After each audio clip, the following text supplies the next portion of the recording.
All right, good afternoon. Thank y'all for being here. Important win for us. Obviously, gets us 3-1 overall, 1-0 in the Big 12, 3-0 at home. I think all good football teams win at home. Said this after the game, and going back and just talking to our guys and watching the tape is thought the fans that were here and stayed through the weather did a really good job at the end of that game. And we've got a group. Mountaineer Maniacs on campus, and they do a tremendous job. They do it in basketball and football. They're at women's soccer. I was over there the other night, and that group does a tremendous job. And there's a huge group of them. They're up in the uppers. We got to get them down in the lower seats. But, man, they do a really good job, and I see them every Friday on home games when I'm on campus. And so I want to give them a shout-out. Appreciate what they do, and they help create a really good atmosphere. Recap Texas Tech. Talk about positives, do the same deal I do for y'all every week, and then hit some areas we got to improve in all three phases. The thing on special teams I want to hit on first is our operations. Like, I think Austin Brinkman's as good as anybody in the country. Snapped the ball really well on Saturday. Grayson did a great job holding. Ollie handled all those snaps. And in the wind and rain and cold, that becomes more difficult, and those guys did a good job. Ollie punted. That may be the best game he's had overall punting. He 2 inside the 20. He had a 41-yard net. Put the ball up there. They had no returns. He had a couple. They fumbled a ball that we really should have recovered, and so he did a really nice job. Mike made 2 key field goals. One almost 46 yards, which ended up being a really big play in the game. And then Preston Fox. He had 3 returns for 45 yards. He also. And I thought he also he would have had closer to 60 if we didn't have a penalty. But catching punts is the hardest thing to do in football, in my opinion. All right, it's especially that punter, the McNamara kid, is really good, and he's hitting them 50+. The wind's blowing all over the place, and it's raining. And so I thought he did a really good job. Areas to improve. Hey, real quick, Coleman, hey, will you do me a favor? Grab our players of the week. I forgot them. I just realized I did that. It's in that folder. Thanks. Areas we got to improve. Our kickoff coverage wasn't good enough. If you look at our stats, you're going to say, oh, well, the stats aren't bad, but they had a big return get called back, and it should have got called back. It was clear holding on the play, but our kickoff coverage got to be better. The McCray kid that Texas Tech has is really fast. That's why we tried so hard to get him. But he's really fast, but we've got to do a better job on those field returns. And then the penalty on punt return, where we had to start inside the 10 on a drive there late in the second half. We got to be smarter than that. Defensively, I thought the positives are we started extremely fast. Like, Texas Tech is a team traditionally that does a bunch of different things early, and they usually come out of the gates fast. And 4 out of the first 5 drives were 3-and-outs. 4 out of the first 5. And so I thought we got aligned to tempo, which is something, the work that we put in has really paid off in that area. We're going to get tested again this week on that. I thought we got a lot of pressure on the quarterback. Our front continues to play at a high level, and we're playing a bunch of guys. And then our coverage was much improved. I know we talked about that a little bit in detail after the game. And then third down, complete 180 from what we did last year on third downs.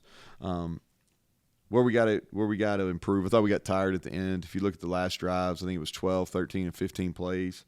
We didn't play as well late. We missed some tackles that we didn't miss earlier in the game. Some of that's the Brooks kid is good, and we got a little high. And so I think we can play the run better.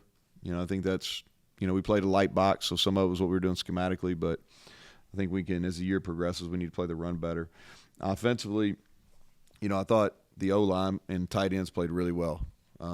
And our O-line is going to be the strength of our entire football team. And Wyatt Milam and Zach Frazier and those guys, they continue to play at really an elite level. And I thought our tight ends, Cole Taylor and Traylon Davis, both played well, both in the run and the pass game. We controlled the Glock, and I thought we had 2 huge answers on after Texas Tech scores. So we throw the bad pick. They get it on a short field. Defense holds, which was a huge play. Texas Tech goes up 3-0, and then we immediately respond with a touchdown drive, a long touchdown drive. I think we ran the ball every play maybe, but all except one, and it was 7-3. And then, it's 13-10. They score a touchdown finally. and we kind of bent. We didn't play very well offensively in the second half, but they scored to make it a 3-point game, and then we immediately come back with a touchdown drive. So I thought we responded really well offensively. As far as improving, we didn't play well enough at running back or receiver. Like, we got to play way better. At either one of those positions, we got to do more. We got to make more plays to help the quarterbacks. And our pass game, just all around, has got to be better. It wasn't a game. I mean, we call it a decent number of pass plays, really. But we just didn't do a very good job executing. We can throw it better at quarterback. We need to protect him a little better. But we just didn't make a whole lot of plays in space, and we got to do better than that. Players of the week. This week, our O-lineman of the week was Zach Frazier. He graded out 94%, had 4 knockdowns, was really productive, plays the game the right way. Special teams was Preston Fox. Told you he had 3 punt returns. They were big. Had another one called back. Defensive player of the week, I thought this guy played huge. He played 60 snaps, played 16 a week ago. We played him at 3 different positions. He had 3 tackles, a sack, 3 quarterback hurries, and 3 PBUs, and Marcus Floyd, I thought he played really well. Made a couple of huge plays on that last series there that Texas Tech had. Offensive player of the week was Wyatt Milam. I thought he was the best player on the field, man. I thought he played really, really well. Had 5 knockdowns, was dominant. And then we always give the blue collar award. Eddie V gets it on defense. I think he had 7 tackles at defense at playing defensive line. You don't ever see that, and a lot of it's just pure effort. And then Traylon Davis on offense, does a lot of the dirty work, doesn't get a whole lot of the publicity, but he kind of makes us go in the run game. Scout team players were Tyler Evans for offense. He's a kid that'll help us down the road. Tyler Kane on defense playing linebacker, and then Deuce Shabazz at special teams. And our scout teams have done a good job, so I'm happy for those guys. So that's the awards for the week, and then kind of turning it over to TCU, kind of intro those guys. First of all, national runners up last year. You guys know that. Really got beat in the championship game in Dallas, and known Sonny for a long time. He actually coached me when I was at Kentucky, but they do a really good job. And we lost a tough one here last year. It was 34-31. We had a chance with just under 4 minutes to go win the game. We didn't get it done. And then we jump off the sides, and they take a free play and score a touchdown there right at the end. But missed opportunity. And this is our last opportunity before we get a much-needed bye. We play this one, and then we get a little bit of time off. Guys are eager. I think this is about proving if we're going to be a contender in the league or not. They were one of the favorites preseason. Obviously, a team that went on a tremendous run last year. So we're going on the road in a tough environment, and we need to take advantage of that opportunity. If you look at them, special teams, they've got a punter. He's been there forever. Sandy, he's really talented and has done a great job throughout his career. Kicker's got a strong leg. He's already made a 57-yarder. Punt returner is a transfer from Alabama. I think he's averaging double digits on his returns. He can go at any time. And then their kickoff return is one of the best in the country. And they've been good at kickoff return when Gary was the head coach. It's just for a long time they've been good, and they've always had special returners. They hit us on one a few years ago, and that's going to be a huge challenge for us. They've had, I think, an 86-yard return already, hit big one versus Colorado, a big one versus Houston. That's going to be a factor. Offensively, if you look at them, I think Kendall does a great job. His body of work kind of speaks for himself. Their tempo, very similar in some ways to Texas Tech, but they're going to be committed to the run at all the time. They're going to be a run-first team. They're going to throw it, but they're committed to the run, and that's the way he's done it his whole career. Got a ton of skill guys. I think it starts with the quarterback, Chandler Morris. Obviously, dad, really successful coach, and he's playing at a high level. And he can run. He throws the ball from a bunch of different arm angles. At running back, they're playing a couple. I think those guys are really good. They're tough, physical runners. People don't talk about that enough. I think they're really physical runners. Richardson at wideout came over from Oklahoma State. He's their leading receiver to this point. Savion Williams caught a big go ball at the end of the game versus us last year. He's a tall, physical guy. They got a good mix. They got some guys that are little guys that can run. They got big guys that can body you up. They got good possession players. I think the tight end is Wiley, he played well against us last year. He's a good player. They got good weapons on offense. Left tackle and left guard have been playing forever, and so a real seasoned group offensively. Defensively, 3 down front, 3 safety group. It's the first one of those we've played this year, first of 3 or 4 that we'll run into. They've been great in the red zone, and they're good at taking the ball away. And that was kind of their MO last year, and they've continued that this year. The nose guard, 52, Williams, I think he's kind of what makes them go defensively. You got to have a special nose guard to play that front, and he's playing at an elite level. It'll be a really good matchup, him and Zach.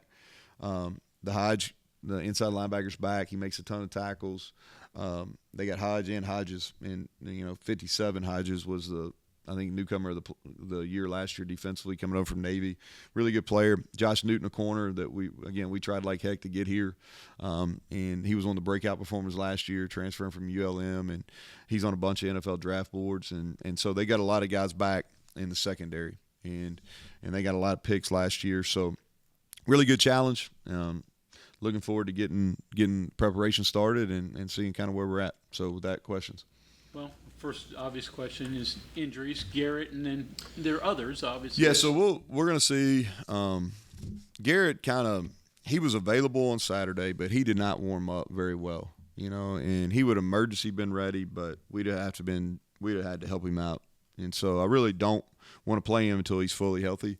And he didn't make a whole lot of progress from Wednesday to Saturday. He worked with our trainers today. We'll see what he has Tuesday and Wednesday. And so I really don't have any more than that. If he can practice full go on Tuesday and Wednesday, then he'll play. If he can't, then probably be the same, because then that would give him 2 weeks from Thursday to really get himself healthy. Anybody else that you wanted to ask about? Keyshawn, because I know all right, Keyshawn's he's gonna get surgery this week, and he'll be out for the year. So both he and Montre are out for the year. Is that a situation too where he could come back, or does he need to? Keyshawn, I believe, has a red shirt. Yeah, Montre will have to go to file an appeal. Anybody else injury wise while we're on that topic? Do y'all have questions about? Just reiterate on CJ, he's fine. I know Donaldson, yeah, he's fine. Yeah, he's got to play better, but he's fine.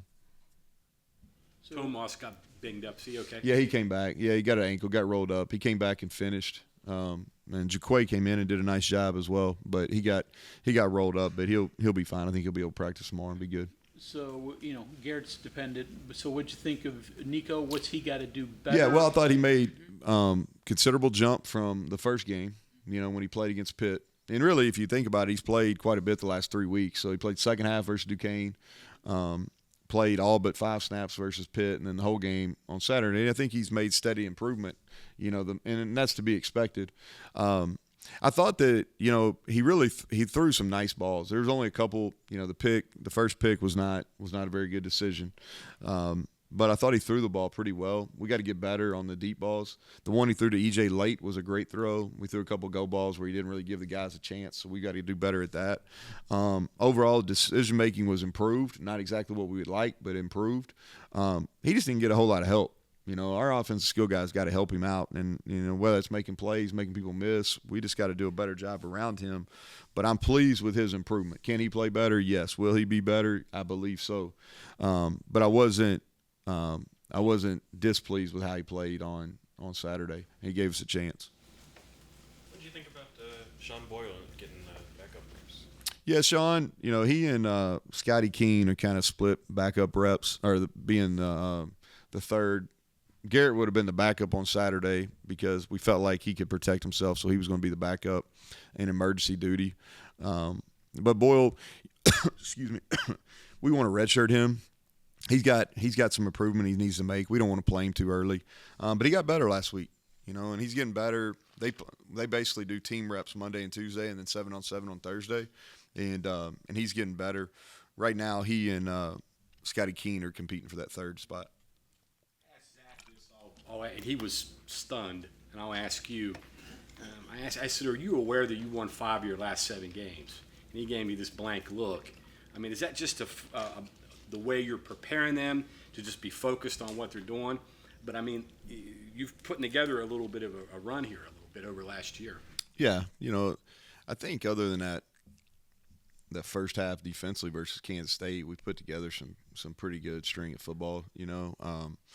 And really outside of the first half, when you go through that 7-game stretch, there's a couple pass plays we'd like to have back in Duquesne and Penn State, and didn't play well at all the first half versus Kansas State, but we've played better defensively, and we played a pretty good run of teams too.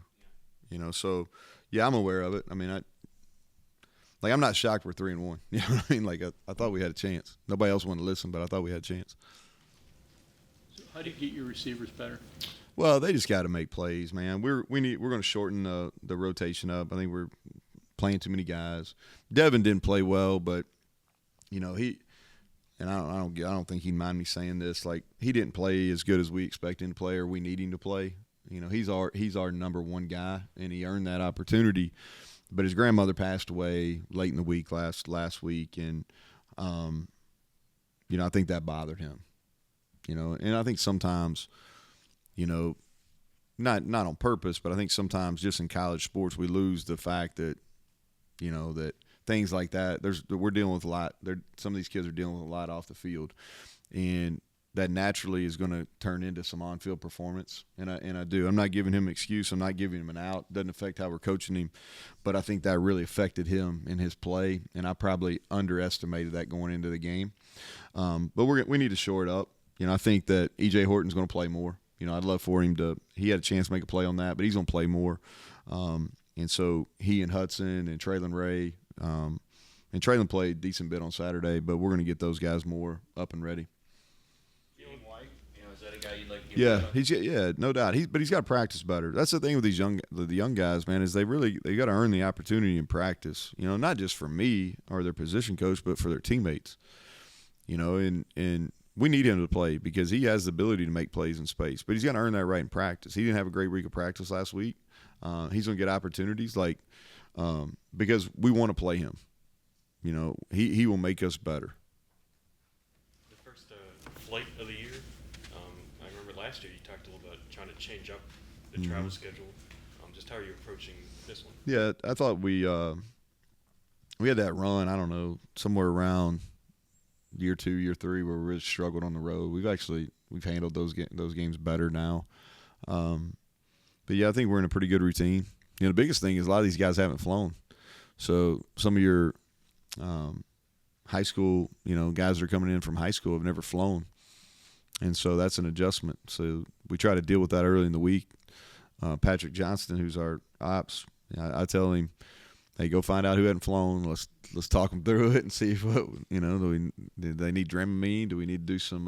What do we need here? So that's as big an issue as anything. What do you think happened with CJ? You mentioned he didn't play well. He's had such a string and was playing so well earlier. Played great in the second half versus Pitt, man. He really did. I don't know. You'd have to ask him. I think that he didn't finish runs as well as he can.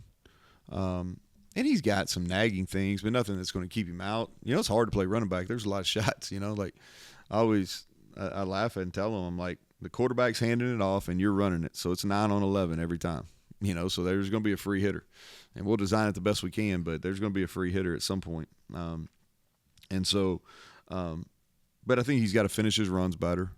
I thought and if you look at how he ran the ball against Penn State and how he ran the ball versus Pitt, like he can do that, and he knows it. He can play better. We got to get him involved in the pass game a little bit more too. He made a really nice play over on their sideline, and we got to do a better job of getting him the ball. He was open a few times. This will be your fourth night game, Coach. How does that game day for you differ to get the guys ready to go? Not too early, but have them ready. Yeah. At night, and with it being Central Time too, it's a little different as well. Yeah. What time's the kick? Is the kickoff at 7 Central, 8 Eastern? Yeah. Yeah. Okay. It's been a bigger deal because we're practicing in the mornings now. And so intentionally in fall camp, we practice a lot in the evenings, and we did a couple even back in the spring. We did a couple night scrimmages. And so, after you've done it a few times, it's kind of the guys know the routine. I think they like playing. It's kind of it's one of these things. You like getting home early, You like playing early so you can have a normal Saturday night, but you like playing under the lights. There's something about playing under the lights too. But we're in a pretty good rhythm. This is all but one game we've played in the evening, so I think our guys will handle it fine. Third down defense, 25%. Yeah. What do you attribute that to? Yeah, big difference. I think, some of what I talked about with Kazaza when he asked on Saturday after the game is we're doing a better job in our zone coverages, in some of our 8 and 7 man drops. We're doing a better job of covering people. I think that's part of it. I think we're creating more pressure as well. Whether we're sending 3, 4, or 5, we're creating more pressure, and we're getting in some more friendly down at distance. Which means we're better on the 1st and 10s, and we're getting teams in more 3rd and longs. When you mentioned the receivers, I mean, some of it is it simply just breaking some tackles. I mean, it seems like there's been opportunities there. We had some chance on screens, didn't we? Penalties. You guys had some struggles there last year. This year you've been really good, and it was decisive this past weekend. Is it something you coach up, or is it just veterans understanding things? How's that No, I working? think there's an intentionality to it. We've really talked about being a disciplined team this year, and what does that look like? And penalties is definitely one of them. The thing that we've talked about, and you've heard me say this, Greg, is there's 2 types of leverage. There's pad leverage and there's hand leverage, right? And where it gets you in trouble, if you play high, then you're gonna get a bunch of holding calls, and if your hands are outside, you're gonna get a bunch of holding calls, and it's bad football. And so we spent a lot of time is playing lower, and then playing with our elbows tight and getting our hands inside where you don't expose yourself, and that's on the perimeter on offense. It's in the interior on both sides of the ball, and it's out in space in secondary.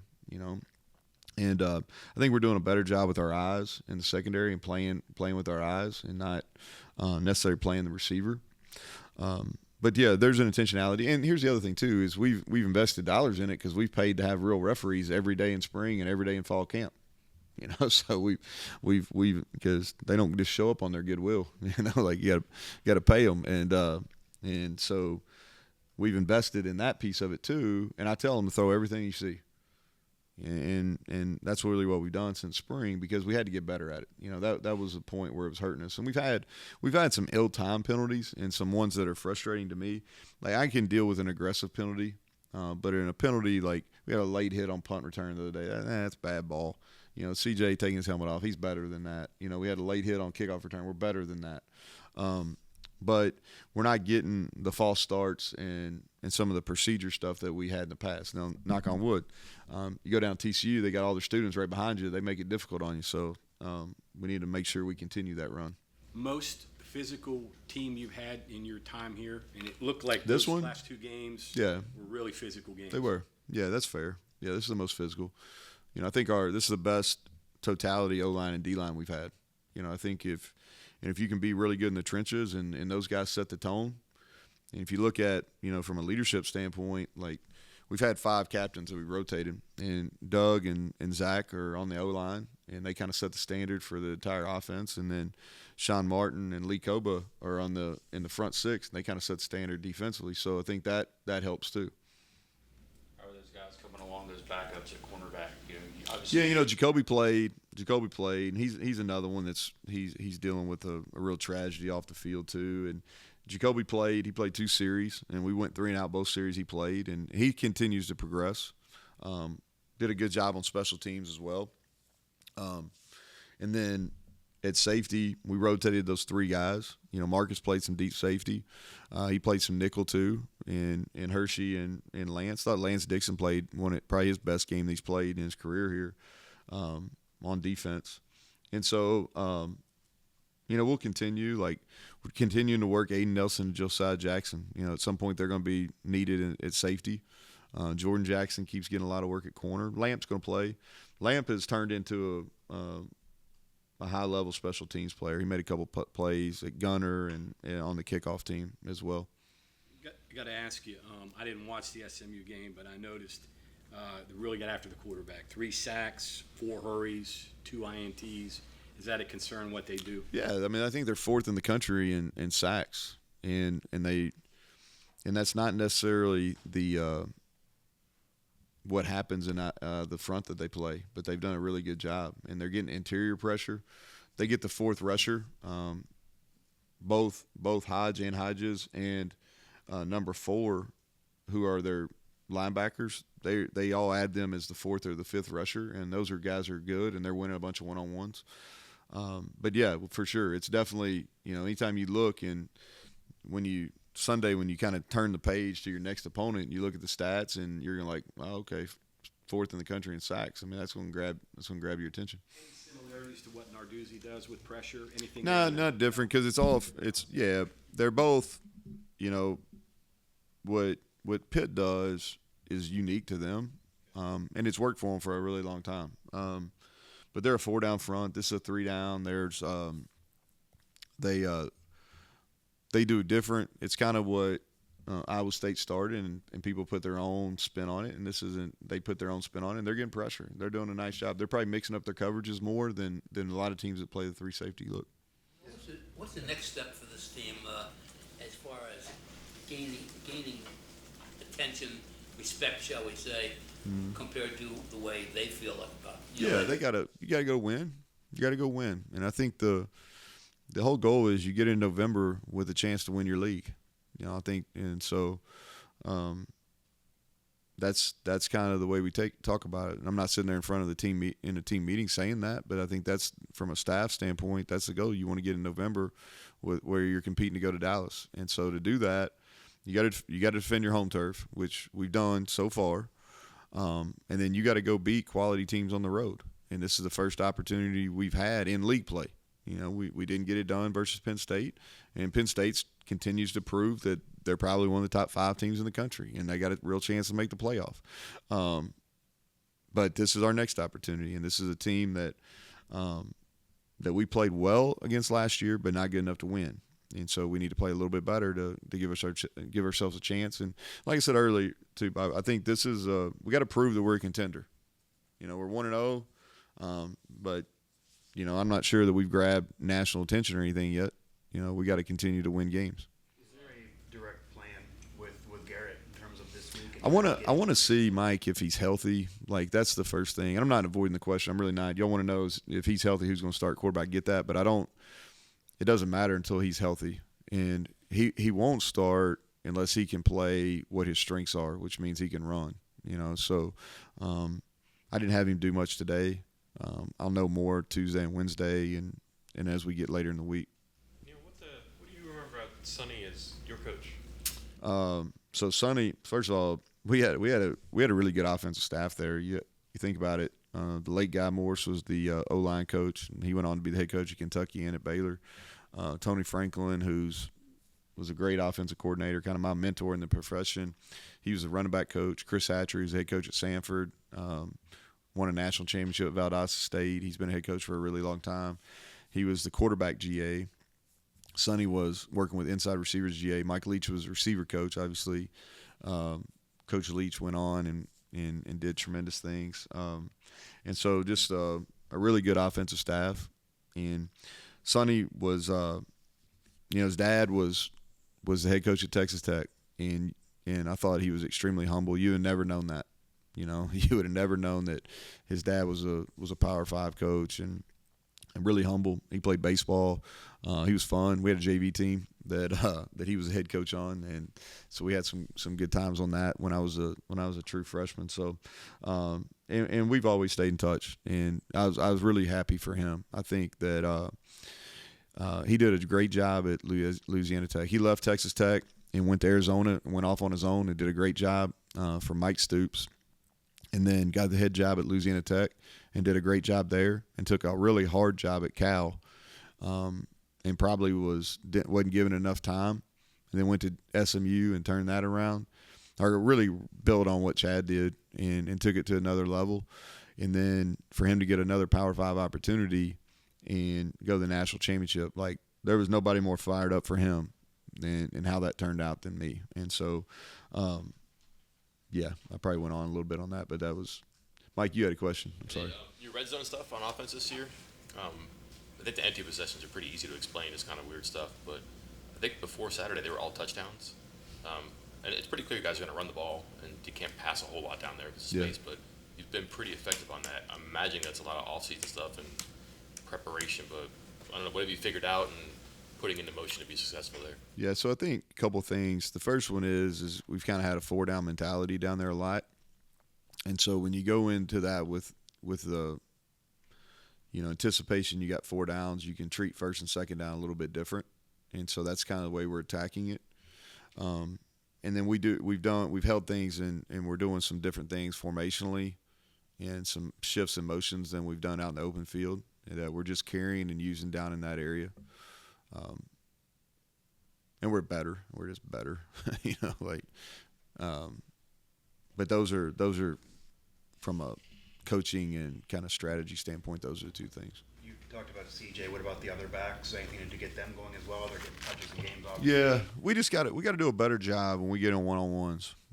I don't think. And here's the thing: I don't think they're playing poorly. I just think that we think really highly of them, and I think they can take it to another level. They did a really good job versus Pitt. They got tough yardage. They won one-on-ones. We fell forward most of the time. I just don't think we played as well as that room's capable of against Texas Tech. And we got 4 guys, and DJ Oliver down the road will be a 5th guy. But we got 4 guys we think are capable of playing and playing well, and we need to get going this week. Thanks, Coach. All right, thanks, guys.